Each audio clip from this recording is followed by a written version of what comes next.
अस्सलाम वालेकुम dear students, मैं आपका केमिस्ट्री टीचर फरहाद सबसवारी और क्लास आज हम first year chemistry chapter number 1 basic concept से एक नहायत important topic from board point of view, even entry test से भी बड़ा इम्पॉर्टेंट रिलेटेड टॉपिक है ये। तो आइए हम अपने टॉपिक का आगाज़ करते हैं। हमारा सेकेंड लास्ट इस चैप्टर का टॉपिक है लिमिटिंग रिएक्टेंट। लिमिटिंग रिएक्टेंट क्या है? बच्चे ना अक्सर इसको समझने में थोड़ा सा आप कह लें उनको, क्योंकि एक नई चीज़ होती है, उनको आइडिया नहीं होता, तो थोड़ा सा आप कह लें कि मुश्किल पेश आती है। लेकिन अगर आप याद रखें कि कॉन्सेप्ट, उसकी जस्टिफिकेशन और उससे रिलेटेड कोई ना कोई ऐसी एग्जाम्पल जो कि उसको जस्टिफाई कर रही हो, तो ये टॉपिक समझने में आपको किसी किस्म की, मैं समझता हूँ कि मुश्किलात पेश नहीं आएंगी। तो आइए हम अपने टॉपिक का आगाज करते हैं, that is named as limiting reactant. कि लिमिटिंग रिएक्टेंट हमारे पास क्या है? इसमें हम लिमिटिंग रिएक्टेंट के मीनिंग, इसके डेफिनेशन, इंपॉर्टेंट पॉइंट्स, एग्जाम्पल और आइडेंटिफिकेशन ऑफ लिमिटिंग रिएक्टेंट और चंद एक बातें मैं आपके साथ वैसे ही जनरलाइज करूंगा एंटी टेस्ट से रिलेटेड। ये उनके लिए मैं बात करूंगा जो आप कह लें कि एंटी टेस्ट या बहुत कॉन्सेप्चुअल स्टूडेंट्स हैं, उनके लिए ये बात बड़ी इंपॉर्टेंट होगी। मेरी इंपॉर्टेंट लेक्चर है। आइए हम अपना टॉपिक का आगाज करते हैं, लिमिटिंग रिएक्टेंट। लिमिटिंग रिएक्टेंट क्या है? देखिए, लिमिटिंग, जरा बात को अंडरस्टैंड करें आप। Limiting, what does mean by limiting? Limiting का मतलब हमारे पास क्या है? देखिए, अगर हम बात करें लिमिटिंग मींस आपके पास रोक देना। लिमिटिंग मींस रोक देना। इट मींस सीज स्टॉप, यानी कि रोक देना, थम जाना, सीज। अच्छा, रिएक्टेंट, आप लोगों ने पढ़ा होगा word reactants. Reactants means substances more than one, 2, 3, 4, not one, more than one मैंने कहा है, वो रिएक्टेंट्स हैं। लेकिन अगर मैं बात कर रहा हूँ reactant, it means only one substance. ये बड़ी इंपॉर्टेंट बात है, जरा मेरी बातों को अंडरस्टैंड करें। रिएक्टेंट से मुराद हमारे पास only one substance.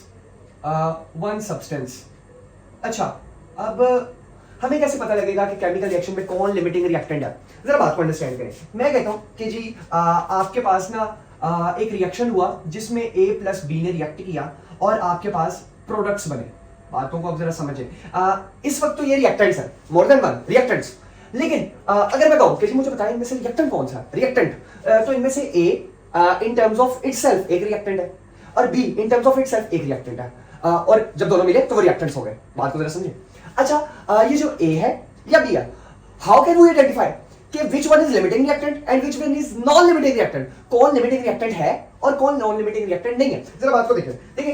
Limiting reactant जो है, मैं सपोज कर लेता हूं कि जी लिमिटिंग रिएक्टेंट है A।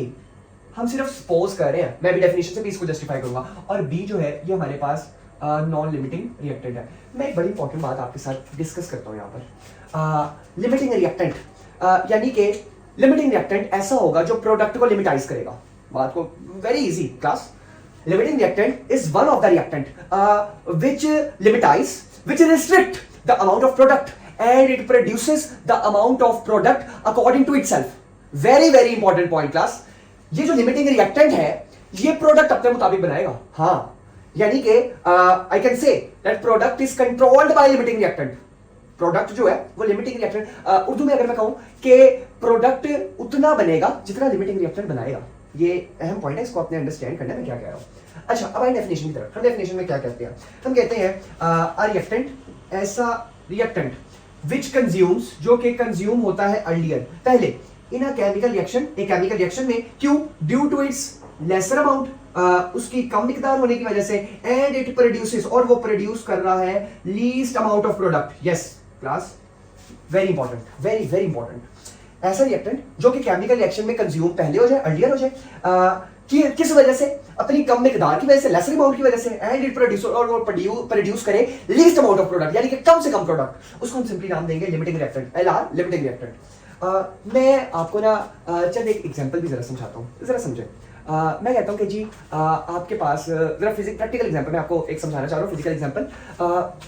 मैं कहता हूँ कि जी आपके पास ना 4 टायर्स हैं और एक स्टीयरिंग है। अब 4 टायर्स और एक स्टीयरिंग, इट मींस ये मिलके क्या, मैं आपको कहूँ कितनी कार्स बनाएंगे? आप कहेंगे सर ये तो 1 कार बनाएंगे। एक कार बनेगी इससे, 4 पहिए और एक स्टीयरिंग, 1 कार। मैं दोबारा पूछता हूँ, मैं कहता हूँ कि जी ऐसा समझे कि अब 8 टायर्स हैं और 2 स्टीयरिंग्स हैं। आप कहेंगे सर वेरी इजी, 4 टायर एक स्टीयरिंग एक कार, 4 टायर एक स्टीयरिंग सेकंड कार, यानी कि 2 कार अब आपके पास यहाँ पे बनेगी। अभी तक यहाँ पे कोई लिमिटिंग रिएक्टेंट नहीं है, जरा समझे बात को मैं क्या कह रहा हूँ। मैं दोबारा आपसे पूछता हूँ, मैं कहता हूँ कि जी अब 8 टायर और 4 स्टीयरिंग्स हैं, who one is the limiting reactant? बात को अंडरस्टैंड करें अब। 4 टायर एक स्टीयरिंग एक कार, 4 टायर एक स्टीयरिंग दूसरी कार। स्टीयरिंग अगर आप देखें अभी भी 2 बच गए, जब तक टायर कंज्यूम हो चुके हैं। डेफिनेशन समझे, limiting reactant are reactant which consumes earlier due to its lesser amount. कौन यहाँ पे फिर आपके पास लिमिटिंग रिएक्टेंट होगा? यहाँ पे लिमिटिंग रिएक्टेंट होगा जिसने प्रोडक्ट को लिमिटाइज किया। स्टीयरिंग तो चाहते हैं कि और से ज्यादा कार बने, लेकिन टायर ही खत्म हो चुके हैं। It means tyres are the limiting reactant. Tyres जो है वो हमारे पास हमारे लिमिटिंग रिएक्टेंट होंगे। बात को अंडरस्टैंड करें। अच्छा, इंपॉर्टेंट पॉइंट, मैं चाहते एक इंपॉर्टेंट पॉइंट आपको यहाँ पे याद करवाता हूँ लिमिटिंग रिएक्टेंट के बारे में। सबसे पहला पॉइंट आपने इसके बारे में ये याद रखना है कि इट कंज्यूम्स अर्लियर। हाँ, ये कंज्यूम अर्लियर होगा। जो केमिकल रिएक्शन में कंज्यूम अर्लियर हो जाए, consumes earlier due to its lesser amount is limiting reactant. वो हमारे पास हमारा लिमिटिंग रिएक्टेंट होगा। अच्छा, इसके अलावा produces least amount of product. Produces least amount of product, ये भी हमारे पास जो है वो हमारा लिमिटिंग रिएक्टेंट होगा। अच्छा, एक पॉइंट बड़ा इंपॉर्टेंट, और ये बात मैंने अभी स्टार्टिंग में भी कही थी, मैं इसको दोबारा से यहाँ पे समझा देता हूँ। प्रोडक्ट बनेगा भी उतना जितना लिमिटिंग रिएक्टेंट बनाएगा। हाँ, प्रोडक्ट यानी कि मैं कह सकता हूं product is controlled by limiting reactant.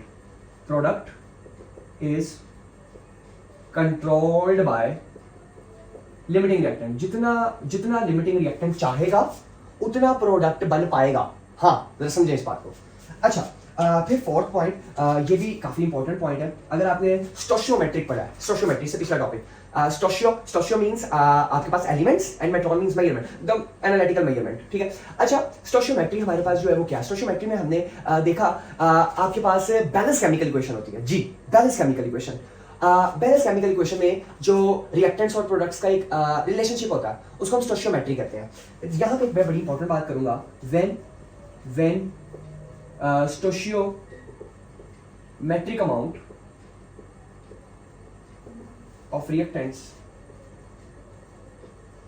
then no will be the limiting reactant। जी, क्या कहा हमने कि जब आपके पास रिएक्टेंट्स आपके पास स्टोशियोमेट्रिकली यानी कि इक्वल अमाउंट में होंगे तो उनमें आपके पास कोई भी जो है वो लिमिटिंग रिएक्टेंट आपके पास नहीं होगा। जरा बात को आप अंडरस्टैंड करें। When stoichiometric amount of reactants then no will be the limiting reactant. अच्छा, हम इसकी कुछ एग्जांपल्स देखते हैं कि हमारे पास इसकी एग्जांपल्स क्या है। मैं अब कुछ केमिस्ट्री के इन टर्म्स एग्जांपल यहाँ पे आपको समझाने के लिए बताता हूँ। लेकिन मैं कहता हूँ कि जी आपके पास आप ऐसा करें, आप ना लाइक हाइड्रोजन और उसकी ऑक्सीडेशन करवाएं और इससे आप जानते हैं कि वाटर बनेगा, दैट इज H2O। अब इक्वेशन बैलेंस नहीं है, इक्वेशन को बैलेंस करने के लिए आप ऐसा करें, हाइड्रोजन के साथ 2 लगाएं और यहाँ पे वाटर के साथ 2 लगाएं। अब इक्वेशन बैलेंस है और ऑक्सीजन के साथ 1 ना लिखे एक बात है। This is stoichiometric amount, no will be the limiting reactant. अच्छा, अब जरा समझे, अगर मैं इनके मैसेज देखूं, हाइड्रोजन का हम जानते हैं दैट इज 4 ग्राम, H2 का 2 और 2 2 4, और ऑक्सीजन का आप जानते हैं दैट इज 32 ग्राम, वाटर का 18 2 36 ग्राम। रिएक्टेंट 36 है, प्रोडक्ट भी 36 है, no will be the limiting reactant, कोई लिमिटिंग रिएक्टेंट नहीं है। अब जरा समझे, मैं यहाँ पर कहना क्या चाह रहा हूँ। Suppose we have 4 gram of H2 and 16 gram of O2। हाँ, बात को अंडरस्टैंड करें। अब आपके पास H2 तो 4 ग्राम है लेकिन ऑक्सीजन आपके पास 16 है। हालांकि 32 ग्राम हो तो इक्वेशन बैलेंस होती है। इट मींस ये स्टोशियोमेट्रिक अमाउंट नहीं है, no stoichiometric. It means must exist a limiting reactant. अब हमें वो लिमिटिंग रिएक्टेंट ढूंढना है। लिमिटिंग रिएक्टेंट ढूंढने के लिए हमें सबसे पहले फाइंड आउट करेंगे नंबर ऑफ मोल्स। जी, हम नंबर ऑफ मोल्स निकालते हैं।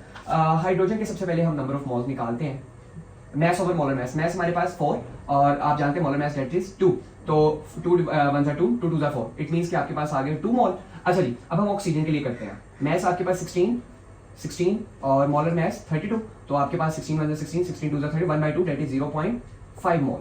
जी, अब जरा समझे एक बड़ी इंपॉर्टेंट बात, हमारे पास देखें हाइड्रोजन से वाटर बन रहा है, हाइड्रोजन से वाटर की फॉर्मेशन हो रही है।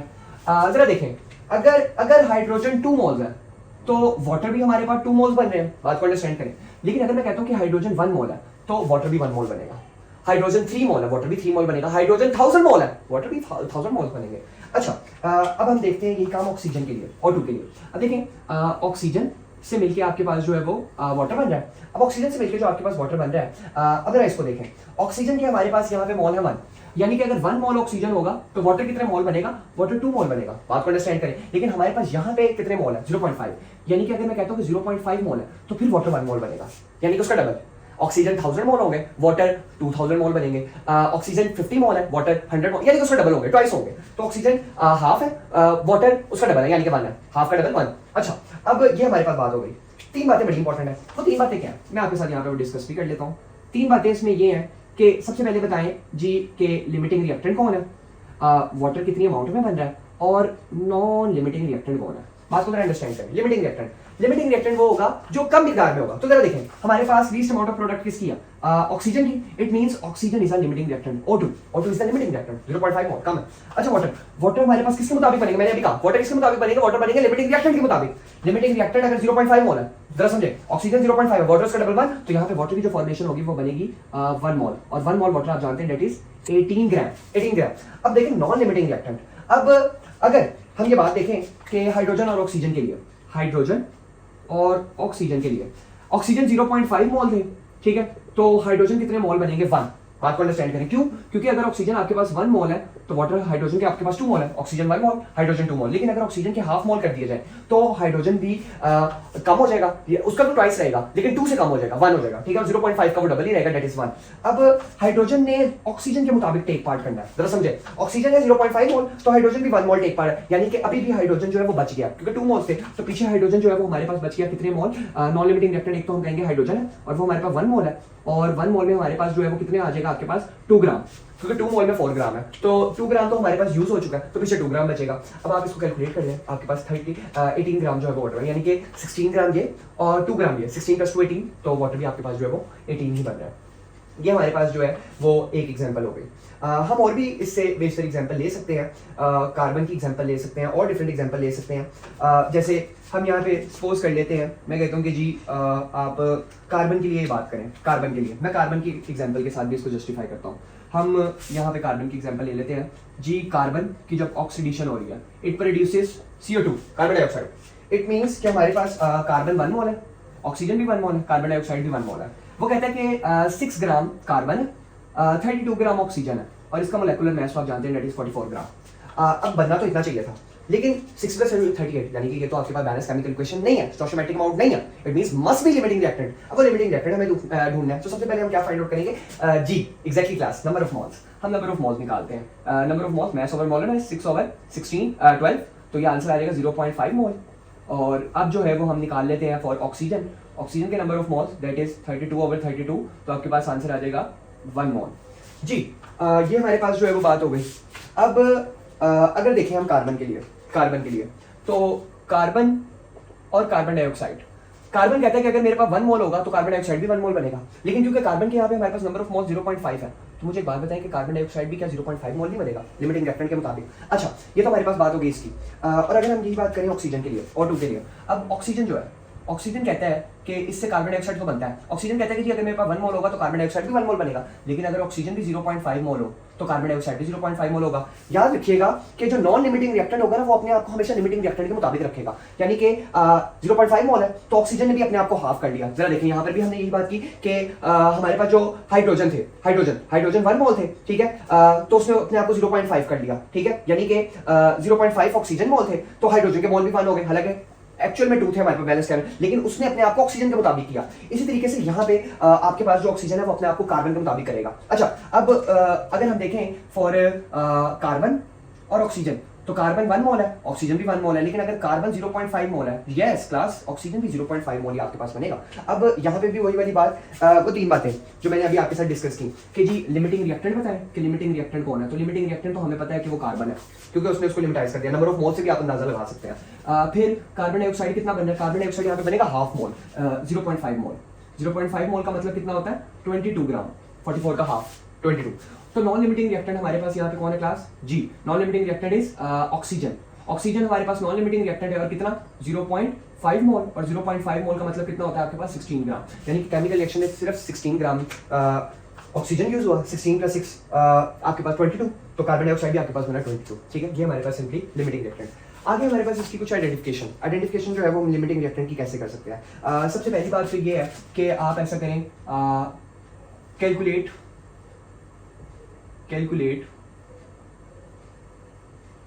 the number of moles of reactant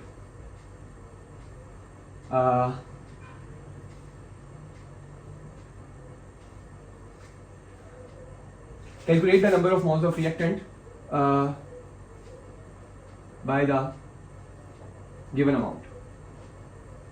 amount से, जो भी आपको अमाउंट गिवन होगी उससे नंबर ऑफ मोल्स रिएक्टेंट निकालें। फिर फाइंड आउट करें, find out the number of moles of product with the help of balanced chemical equation।